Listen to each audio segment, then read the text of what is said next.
You think renting is just for broke college students? Think again. Some of America's wealthiest individuals are choosing to rent luxury properties instead of buying them, and the reasons might surprise you. Today we're diving into why millionaires and billionaires are increasingly becoming renters, and how this trend is reshaping the luxury real estate market across the United States. Let's start with the biggest reason: flexibility. Take tech executives in Silicon Valley.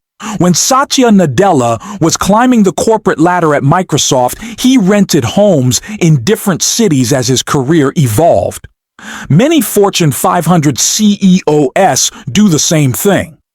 They need the ability to relocate quickly for business opportunities without being tied down by property sales. Consider a hedge fund manager who splits time between New York, Miami, and the Hamptons. Instead of owning 3 multi-million-dollar properties, they might rent luxury penthouses in Manhattan's Tribeca, oceanfront estates in Miami Beach, and summer homes in East Hampton. This gives them premium locations without the commitment. Amazon executives, for instance, often rent in Seattle, but when they need to spend months in other cities for expansion projects, they're not stuck with mortgage payments on unused properties. Renting allows them to live in the best neighborhoods wherever business takes them. Here's where it gets interesting from a money perspective. Wealthy individuals often see better returns investing their capital in appreciating assets rather than tying it up in real estate. Let's say you have $5 million. You could buy a luxury home in Beverly Hills, or you could rent a similar property for $25,000 per month while investing that $5 million in index funds averaging 10% annually. Over 10 years, that investment could grow to over $12 million, while your total rent payments would be $3 million. You'd come out $4 million ahead, plus you avoided property taxes, maintenance costs, and HOA fees. Warren Buffett famously lived in the same modest Omaha home for decades, but even he has been known to rent luxury properties when traveling for business. Many modern billionaires think differently about primary residences, though. They'd rather rent a $20 million Malibu beach house for $100,000 per month during summer months than tie up capital in seasonal properties they barely use. Elon Musk made headlines when he sold off his entire $100 million real estate portfolio, including his Bel Air mansions, stating he wanted to own no house. While he's been more focused on living minimally, his approach highlights how even the world's richest individuals are rethinking traditional property ownership. Private equity partners in New York often rent $15,000 per month apartments in Manhattan rather than buying $3 million condos, keeping their wealth liquid for investment opportunities. Ultra-wealthy individuals value their time above everything else. When you own a $10 million estate in Martha's Vineyard, you're responsible for everything: landscaping, pool maintenance, security systems, seasonal preparations, and coordinating repairs. That's time and mental energy that could be spent on business deals worth millions. By renting, they transfer all maintenance responsibilities to property management companies. If the HVAC system breaks in their rented Aspen ski lodge, it's not their problem. If the landscaping needs updating at their rented Napa Valley Vineyard estate, the landlord handles it. Mark Cuban has spoken about preferring experiences over possessions, often renting vacation properties rather than buying them. Similarly, Jeff Bezos, despite his massive wealth, has been known to rent luxury properties in different locations for business and personal use rather than purchasing everywhere he travels. Many wealthy Americans are adopting this mindset, seeing luxury rentals as purchasing experiences rather than accumulating assets that require management. Even Bill Gates, who owns several properties, strategically rents in locations where he spends limited time. The tax implications are significant for high earners. Business executives can often deduct rental expenses if the property is used for business purposes. A tech entrepreneur renting a luxury home in Austin for client entertainment can potentially write off much of that cost. Additionally, wealthy individuals avoid property taxes, which can be substantial on luxury properties. A $8 million home in Greenwich, Connecticut might have annual property taxes of $200,000. By renting, they avoid this recurring expense.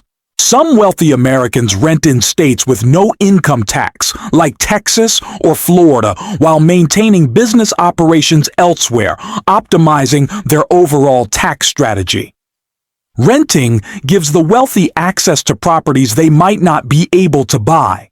Historic estates, celebrity-owned mansions, and architecturally significant properties often aren't for sale but are available for long-term rental.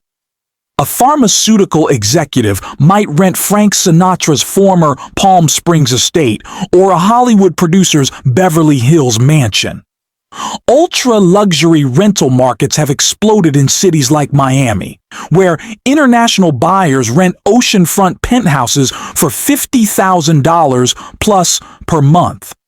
These properties offer hotel-like amenities and services that would be impossible to maintain in a privately owned home.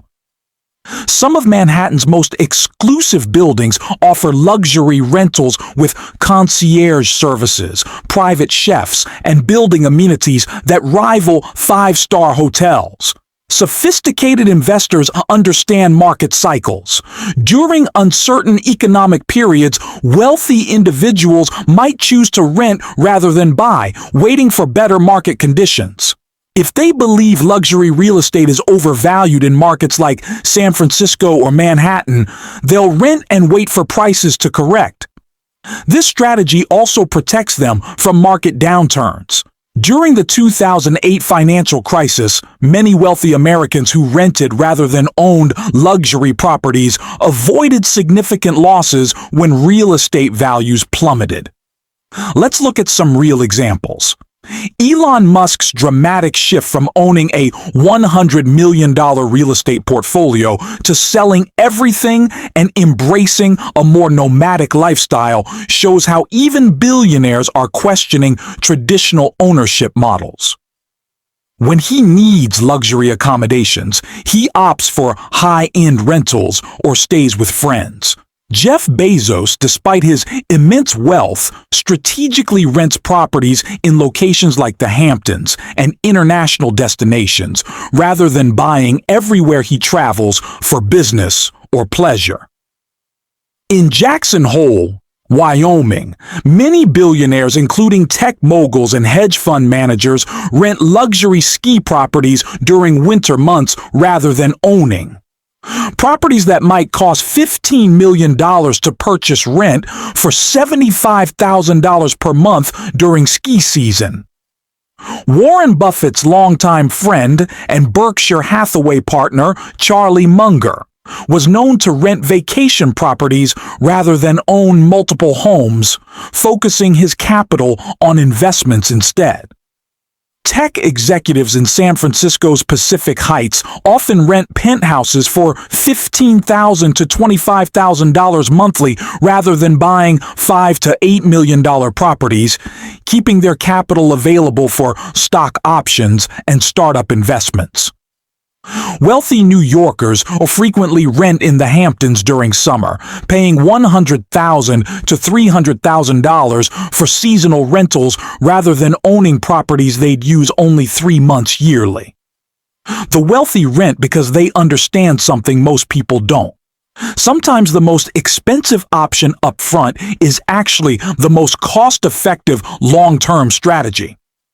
Look at Elon Musk's radical approach to real estate. He went from owning multiple mansions to essentially being nomadic, proving that even the world's richest person sees value in flexibility over ownership. Warren Buffett's long-term approach of living modestly while investing heavily, and Jeff Bezos's strategic renting in secondary locations all point to the same principle. They prioritize flexibility, optimize their capital allocation, and value their time over ownership status. It's not about not being able to afford to buy. It's about making smarter financial decisions that align with their wealth-building strategies. What do you think? Would you rent luxury if you had the means, or is home ownership still the American dream? Let me know in the comments below, and don't forget to subscribe for more insights into how the wealthy think differently about money.